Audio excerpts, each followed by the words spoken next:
नमस्कार दोस्तों, apex studies के ऑनलाइन प्लेटफॉर्म पर आपका एक बार फिर से स्वागत है।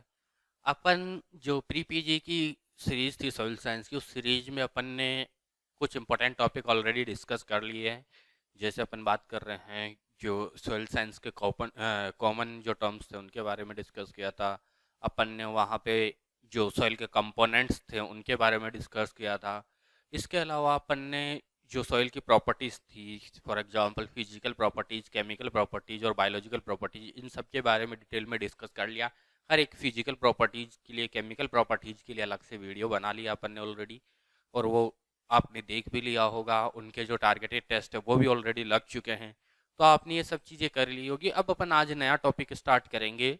आज नया टॉपिक है वो सॉइल फॉर्मेशन का है। कैसे सॉइल का फॉर्मेशन होता है, क्या क्या प्रोसेस होती है उसमें। तो सबसे पहले अपन स्टार्ट करते हैं, सॉइल फॉर्मेशन की बात करते हैं। क्या होता है सॉइल फॉर्मेशन, कैसे होता है सॉइल का फॉर्मेशन।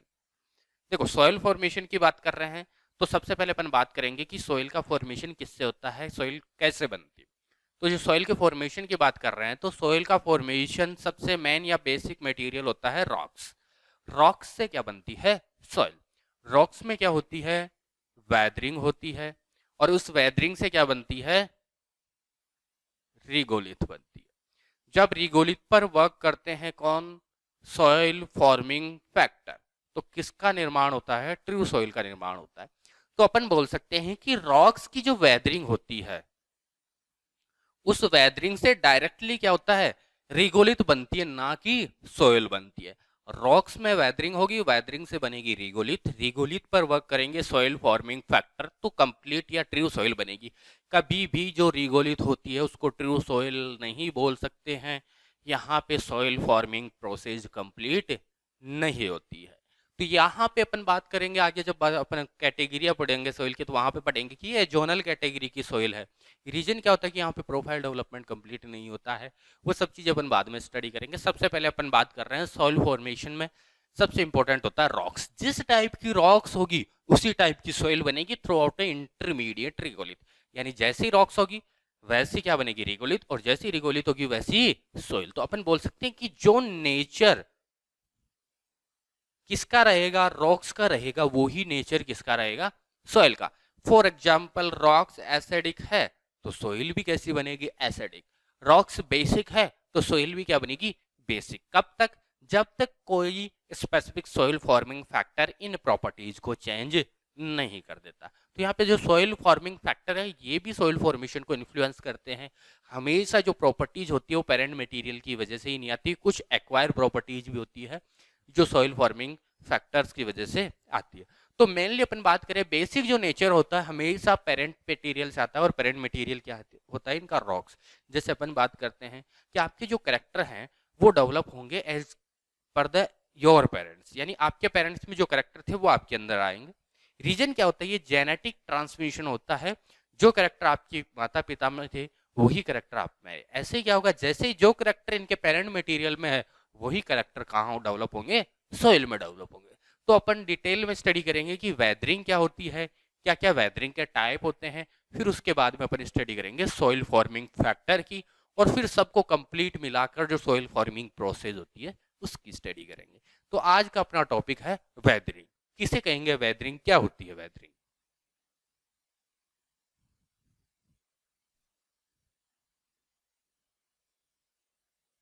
देखो, वेदरिंग की अपन बात कर रहे हैं तो वेदरिंग बेसिकली कितने टाइप की होती है, 3 टाइप की होती है। कौन कौन सी,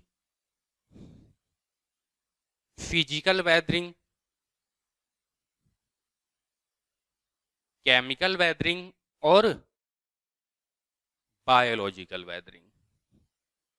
3 टाइप की वेदरिंग होती है, फिजिकल वेदरिंग, केमिकल वेदरिंग और बायोलॉजिकल वेदरिंग। अब अपन बात करते हैं, जैसे अपन ने फिजिकल प्रॉपर्टीज पढ़ी थी वैसे अपन फिजिकल वेदरिंग को पढ़ेंगे कि फिजिकल वेदरिंग क्या होती है। सबसे पहले अपन बात करते हैं वेदरिंग की क्या होती है। वेदरिंग का मतलब क्या होता है कि आपके पास में कोई रॉक्स है, ये रॉक्स अगर 2 से ज्यादा पार्ट में टूट रही है तो ये क्या कहलाएगा, वेदरिंग कहलाएगा। सिंपल टर्म्स में अपन बात करते हैं कि रॉक्स का टूटना ही क्या कहलाता है, वेदरिंग कहलाता है। अब यहाँ पे देखो, अपने पास में कोई रॉक से अगर एक पार्टिकल भी अलग हो रहा है तो ये भी क्या होती है, एक टाइप की वेदरिंग होती है। क्यों, रीजन क्या है कि देखो अपना वेदरिंग का मतलब होता है रॉक्स का टूटना। कंप्लीट रॉक्स है, इस ये मान लिया अपन ने कि कंप्लीट रॉक्स है, इस रॉक से अपन ने क्या किया, कोई एक पार्टिकल भी यहां से निकाल लिया, तो ये भी क्या है, एक टाइप की वेदरिंग है।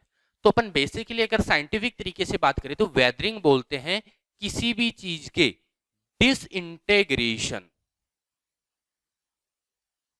एंड डीकंपोजिशन को। किसको बोलेंगे?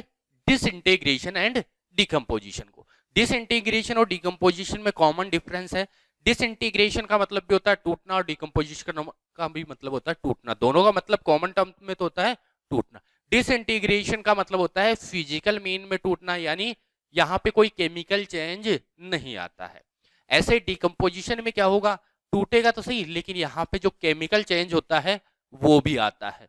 तो अपन बोल सकते हैं कि डिसइंटीग्रेशन एक टाइप की फिजिकल वेदरिंग है और डिकम्पोजिशन क्या है, एक टाइप की केमिकल वेदरिंग है। यानी डिसइंटीग्रेशन में क्या होगा, रॉक्स टूटेगी विदाउट केमिकल चेंजेस, जबकि डिकम्पोजिशन में क्या होता है, रॉक्स टूटती है विद केमिकल चेंजेस। तो अपन बोल सकते हैं वेदरिंग क्या होती है, disintegration and decomposition of rocks, यानी रॉक्स का टूटना ही क्या कहलाएगा, वेदरिंग कहलाएगा। चाहे ये एक पार्टिकल यहाँ से टूटकर अलग हो या पूरी रॉक्स दो पार्ट में टूट जाए, 5 में टूट जाए, 10 में टूट जाए, कितने भी पार्ट्स में टूट जाए, ये क्या कहलाती है, वेदरिंग कहलाती है। तो अपन बोल सकते हैं कि किसी भी रॉक्स या प्री एग्जिस्टिंग रॉक्स का डिसइंटीग्रेशन और डिकम्पोजिशन ही क्या कहलाएगा, वेदरिंग कहलाएगा। तो अपन बात करें फिजिकल वेदरिंग। फिजिकल वेदरिंग क्या होती है, किसी भी रॉक्स का ब्रेकडाउन होना। क्या होना, ब्रेकडाउन होना। क्या, किसकी वजह से, किसी फिजिकल फैक्टर की वजह से, विदाउट केमिकल चेंज, यानी कोई केमिकल चेंज नहीं आएगा। तो अपन बोल सकते हैं कि फिजिकल वेदरिंग क्या होती है, breakdown of rocks without chemical changes, बिना कोई केमिकल चेंज आए रॉक्स का टूटना क्या कहलाता है, फिजिकल वेदरिंग। और अपन ने पहले से बात कर ली डिसइंटीग्रेशन में क्या होता है, कोई केमिकल चेंज नहीं आता है। तो अपन बोल सकते हैं कि फिजिकल वेदरिंग क्या होती है, डिसइंटीग्रेशन होता है। क्या होता है, डिसइंटीग्रेशन क्या होता है, फिजिकल वेदरिंग।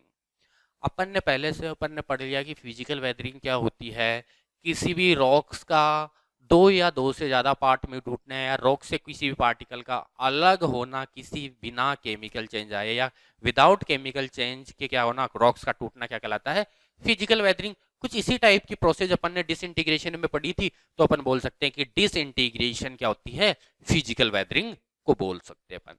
अब देखो फिजिकल वेदरिंग में अपन ने एक वर्ड यूज किया था कि ये जो टूटती है bye means of physical factor. यहाँ पे वर्क कौन करेंगे, फिजिकल फैक्टर। और फिजिकल फैक्टर किसको कहते हैं, अपन ने पहले से फिजिकल वेदरिंग में भी या जो फिजिकल प्रॉपर्टीज थी सॉइल की वहां पे पढ़ा था कि ऐसी प्रॉपर्टीज जिनको देख सकते हैं, छू सकते हैं, महसूस कर सकते हैं, वो सारी फिजिकल प्रॉपर्टीज कहलाती है। तो ऐसे फैक्टर जो वेदरिंग के लिए रेस्पॉन्सिबल होते हैं, जिनको देख सकते हैं, छू सकते हैं, महसूस कर सकते हैं और कोई केमिकल चेंज नहीं लाते हैं, क्या कहलाते हैं, फिजिकल फैक्टर कहलाते हैं।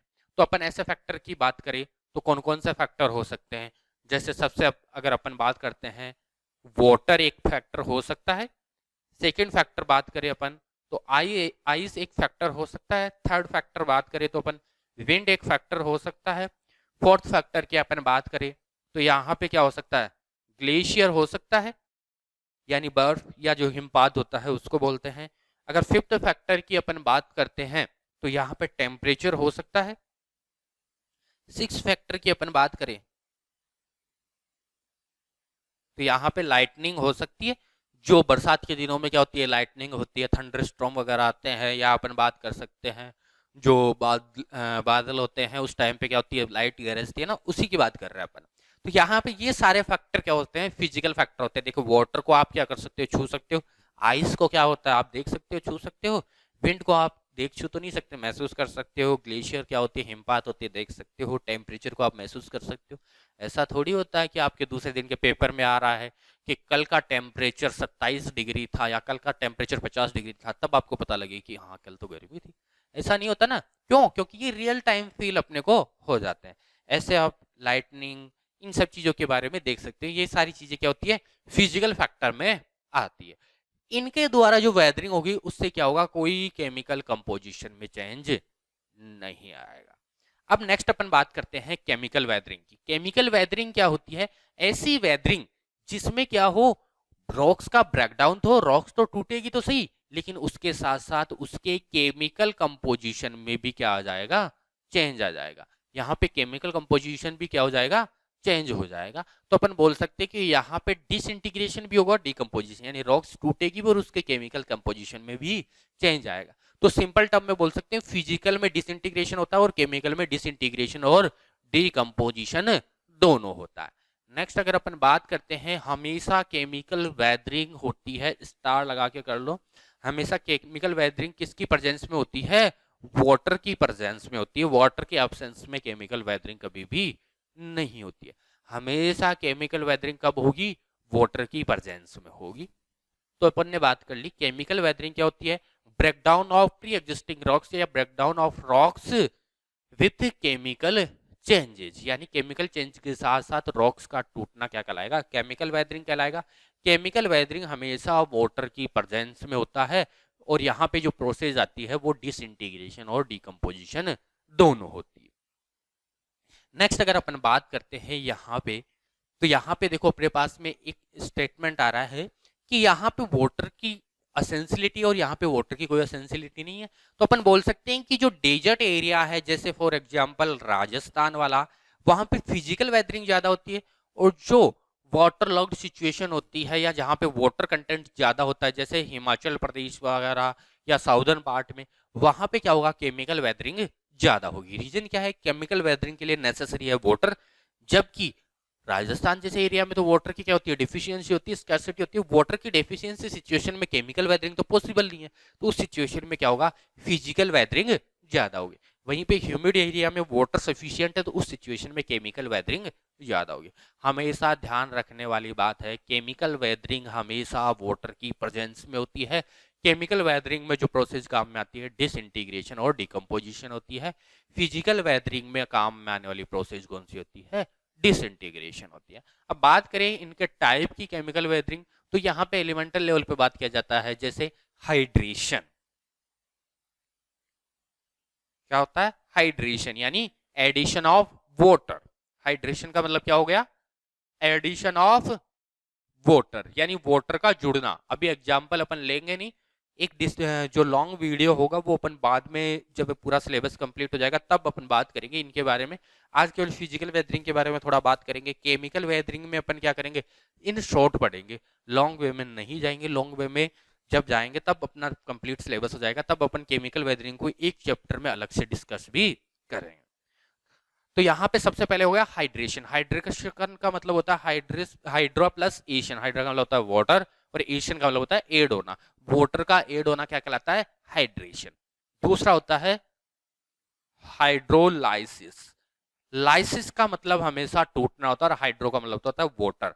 तो यहाँ पे क्या होता है, स्प्लिटिंग ऑफ वाटर, यानी वाटर क्या होगा, यहाँ पे स्प्लिट हो जाएगा, वाटर टूटेगा। देखो यहाँ पे हमेशा रॉक्स तो टूट रही है, लेकिन रॉक्स के टूटने के साथ साथ देखो यहाँ पे वाटर ऐड हो रहा है, H2 ऐड हो रहा है, मतलब यहाँ पे हाइड्रोजन और ऑक्सीजन ऐड हो रहा है। इसका मतलब क्या हुआ, कंपोजिशन तो केमिकल कंपोजिशन में तो चेंज आएगा, और केमिकल कंपोजिशन में चेंज आ रहा है तो ये केमिकल वेदरिंग होगी। ऐसे क्या होगा, यहाँ पे H2 स्प्लिट होगा, किसमें स्प्लिट होगा, H प्लस और OH माइनस में। तो ये भी क्या करेगा, केमिकल कंपोजिशन में चेंज लेके आएगा। ये बाद में अपन डिटेल में और पढ़ लेंगे कि कैसे केमिकल कंपोजिशन में चेंज आता है। इसके बाद में अपन बात करेंगे ऑक्सीडेशन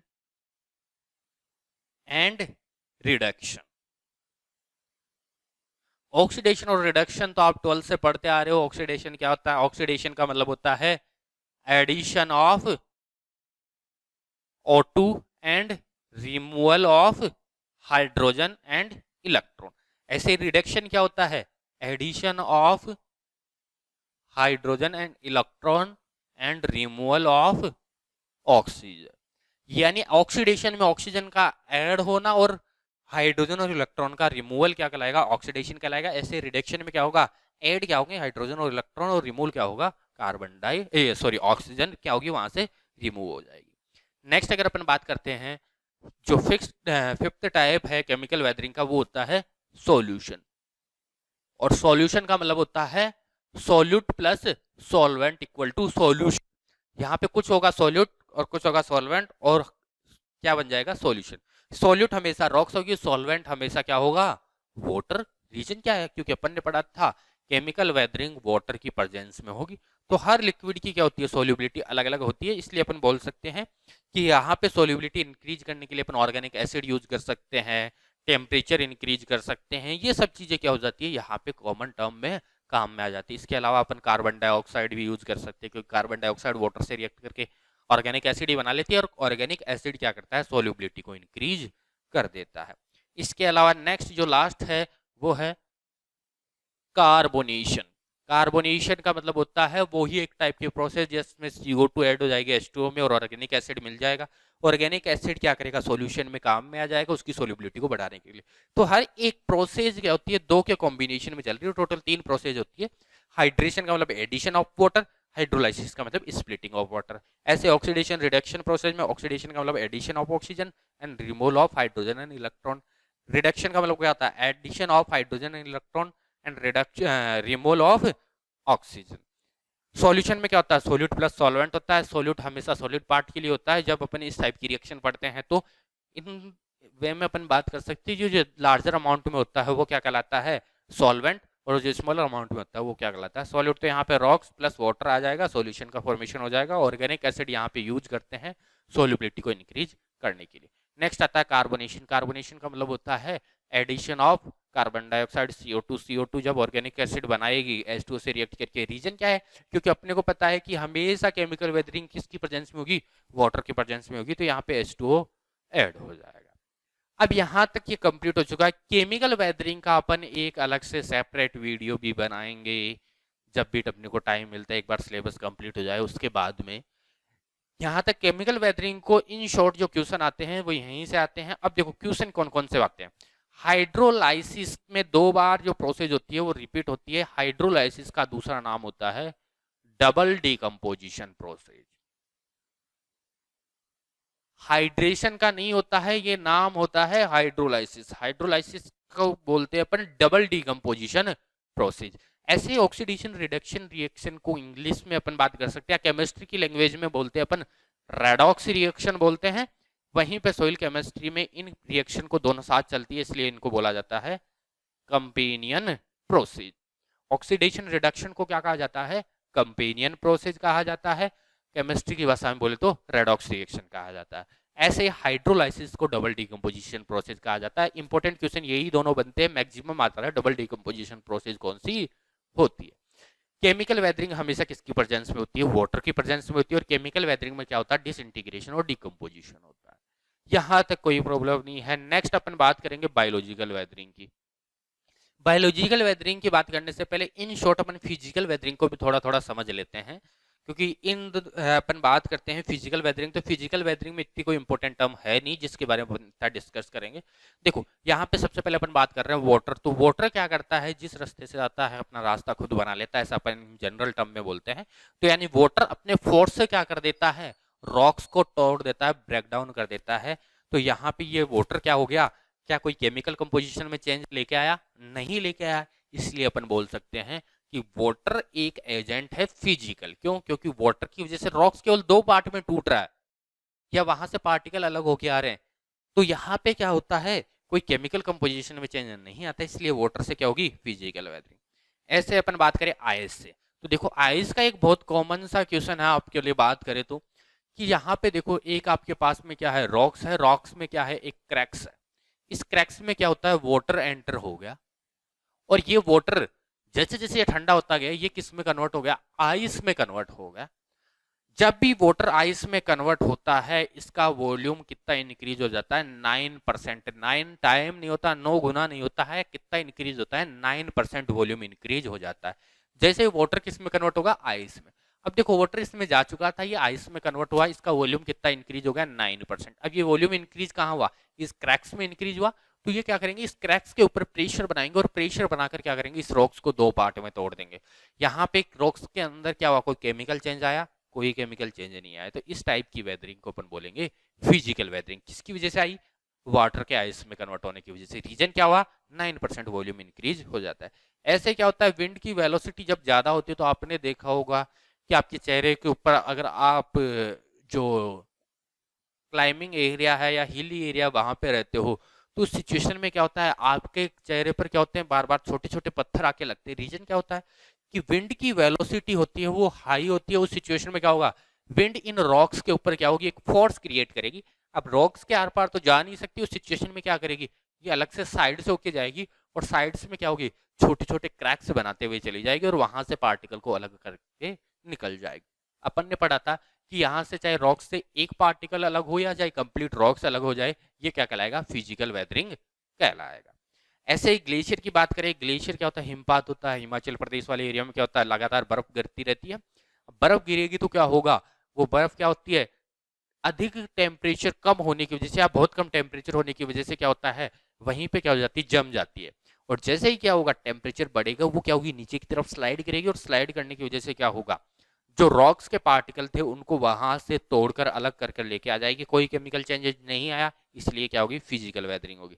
टेम्परेचर में अपन क्यूटेन का रूल पढ़ते हैं। क्यूटेन का रूल ये बताता है कि every 10 degree centigrade temperature increase होने पर जो रेट ऑफ रिएक्शन होती है वो भी क्या हो जाती है, 2 to 3 टाइम हो जाती है। तो इन जनरल 2 टाइम हो जाती है, रेट ऑफ रिएक्शन बढ़ जाती है। और यहाँ पे रेट ऑफ रिएक्शन क्या है, वेदरिंग यानी डिसइंटीग्रेशन है। तो आपका जो डिसइंटीग्रेशन होता है वो टेम्परेचर की वजह से भी होता है।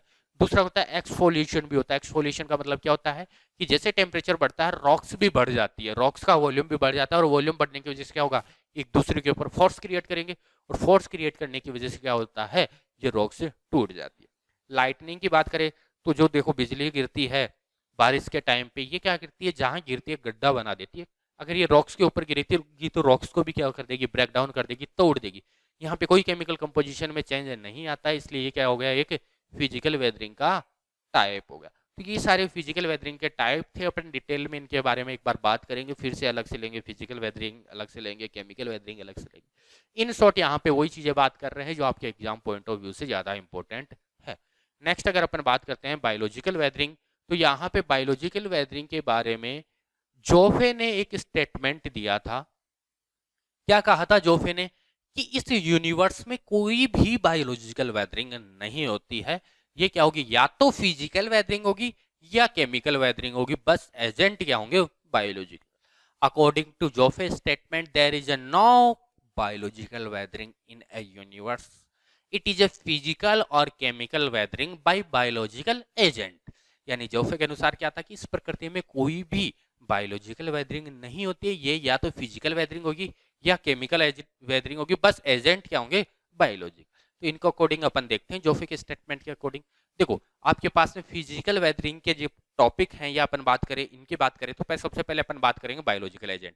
एजेंट क्या हो सकते हैं, प्लांट हो सकते हैं, माइक्रोब्स हो सकते हैं, ह्यूमन हो सकता है।